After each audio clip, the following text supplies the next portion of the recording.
Why is contraception, why is it harmful to marriage? Why does the church tell you that? I want to make this really clear in 5 minutes for you. If you believe what I taught tonight, which is that contraception, or that sex, intercourse between a husband and wife is literally the divine love of wedding vows, then I'm going to knock you up another notch and tell you that every single time that husband and wife come together in that union, communion of persons, they are literally understood by the church as renewing their wedding vows. Incredible, isn't that beautiful?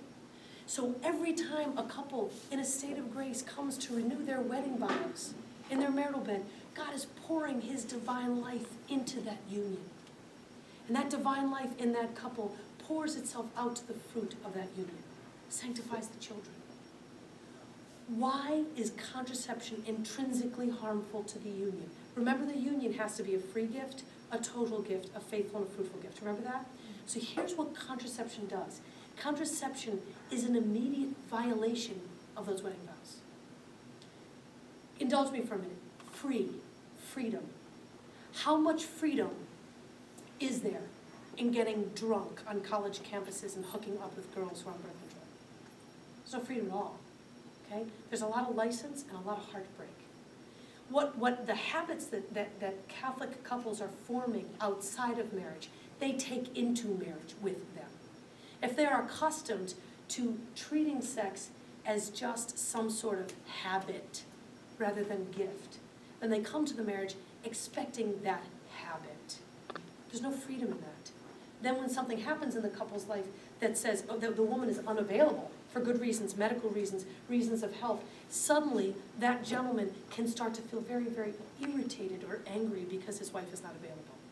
There is, in so many cases, evidence of lack of freedom in the male or the female in a union. Why? Because of past sexual behavior that has literally been compulsive. Okay? Sex addiction is really scarily high in our culture. Why? Because we treated it like pleasure junkie sport. And we became addicted to its pleasure. Oxytocin release, feel good, etc. So it can rob us of our freedom. This is true, obviously, in the case of pornography, etc. Second, remember, it's got to be a total self-gift. This one's crystal clear, gang, crystal clear. In contraception, when my husband places a condom on, he withholds his fertility from the act. He's not sharing all of himself with me. If I were to take the birth control pill, I am withholding my fertility from the marital act, from the renewal of vows. So I'm no longer a total self-gift. Is that clear, how I'm explaining it? Okay, so that total self-gift is completely compromised, and it ruptures that union. Now, the next one is fidelity, faithfulness. Well, hold on a minute. How can we even speak of fidelity when we've already violated 50% of our wedding vows? Even if we've only violated 25% of our wedding vows, how can we speak of fidelity within the union? So fidelity, and also the rates of fidelity have not leveled off because now I can have my wife whenever I want my wife. No, the rates of infidelity went up with the availability of contraception. Interestingly, Janet Smith, who's a magnificent moral theologian in the church, does a CD called Contraception, Why Not? And she said, contraception was not always legal in the United States. And once it was made legal, it was still considered morally reprehensible, the birth control pill. Once it got over that hurdle, then it had this problem of availability. It wasn't so easily available. So as the availability of the contraceptive pill increased, guess what line paralleled that increase right along with it? The divorce rate. The divorce rate. Why? Because the possibility of infidelity just grew. Just anyone can be available. What was the very thing that helped us with our temptation? What was the very thing that made us less apt to have that little tryst with Susie down the street prior to contraception? The fact that Susie might have a baby that looked like me, right? Okay? Not a good thing if you're a male. Suddenly, like, she's heading down the street with her little pram, and your wife's like, that's my husband. Like, not a good deal, right? So what? So God had placed at the heart of the human person this magnificent little guardrail, which is like, okay, and we took the guardrail down with contraception. We just took it right down. We bailed right over it. So then it actually started to harm fidelity within the union. And the last one was fruitfulness. Everyone on the contraceptive pill has one intent, not really, because people do They're told by their doctors they have to go on it for medical reasons. I am here to tell you, if your daughter is on it for medical reasons, she can get a better doctor. That's the truth.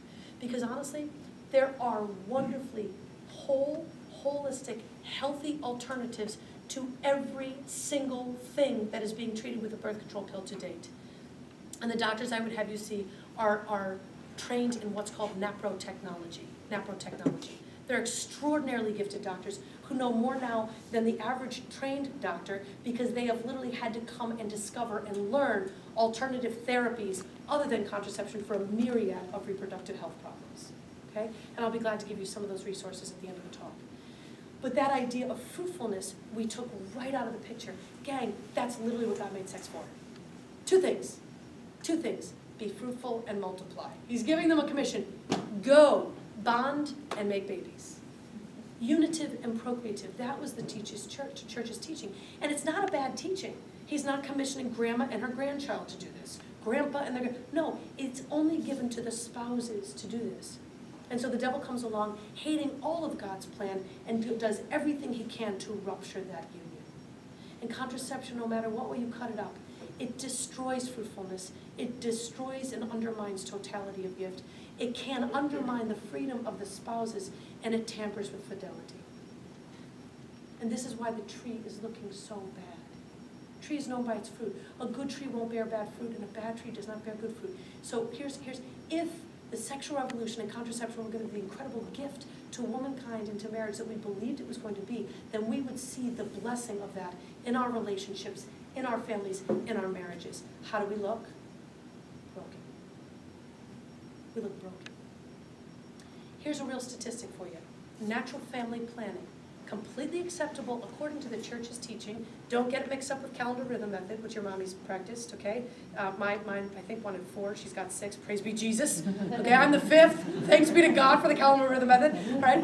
But honestly, calendar rhythm method would have been like playing roulette, Neil and I, with this medical contraindication. So the church has always been seeking better methods to offer couples who had very good reasons for spacing babies or postponing pregnancies. The gift of that is called natural family planning. And if you look it up under the World Health Organization, not a Catholic organization, the World Health Organization cites natural family planning as effective as every oral contraceptive available on the market to date. Here's another one. Rio de Janeiro Summit. Guess who went around teaching natural family planning to 18,943 poor, destitute women? Mother Teresa, okay? She and her missionary Sisters of Charity went through Calcutta. The number of women in the study is astounding. It's 18,943 poor women, okay? The study went over a 3-year period. At the end of the 3-year period, there was a pregnancy rate approaching 0. The actual results, 0.2. 0.2 out of every 100 women experienced pregnancy. I've never been good with statistics. That one baffles me, okay?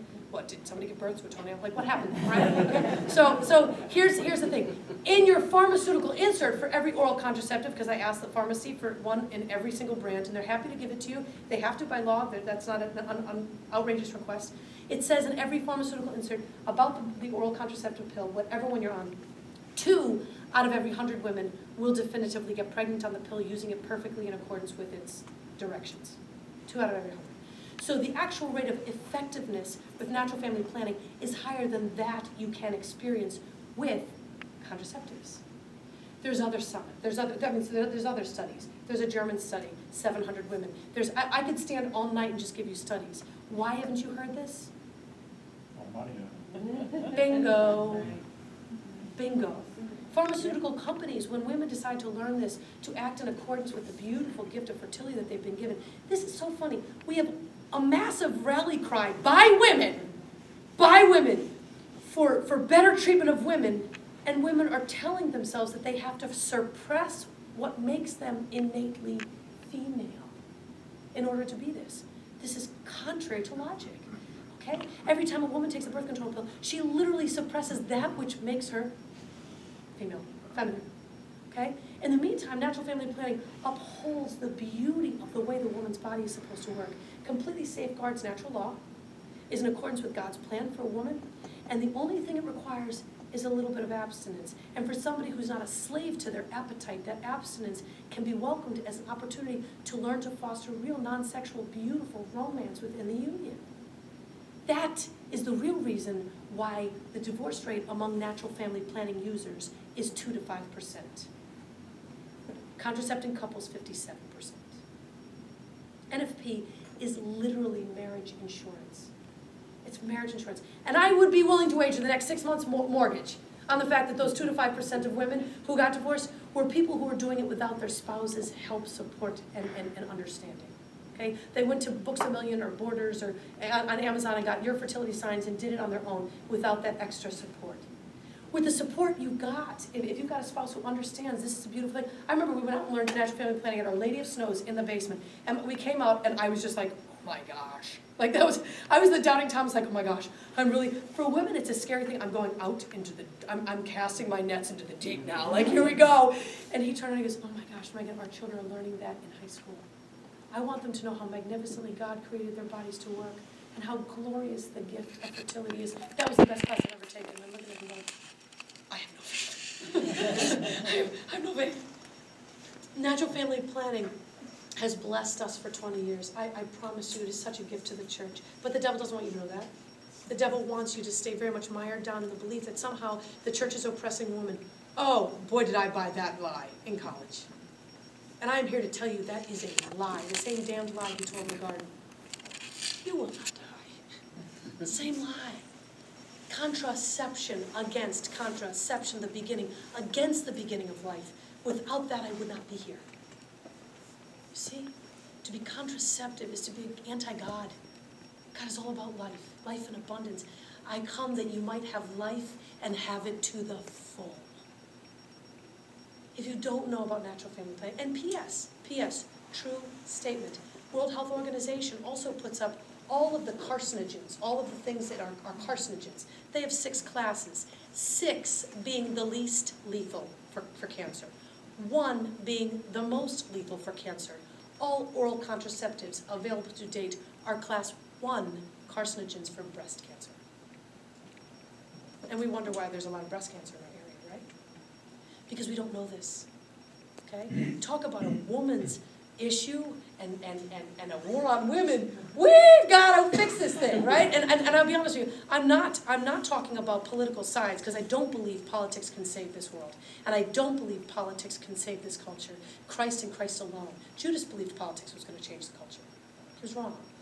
Christ and Christ, not Christ alone, Christ and Our Lady, the true, free, total, faithful, fruitful gift of womanhood to the church can help change our hearts. And don't forget, if your heart is here and the teaching on n.f.p. is here, instead of doing this, like I did in culture, in college, try confession communion. Maybe you fall back into the darkness and the confusion and the fear. Confession communion. Fall confession communion. I can tell you this, if you decide to live in accordance with God's plan for your life, for your fertility, for your human sexuality, if you decide to live in accordance with God's plan, you will never, ever outdo him in generosity.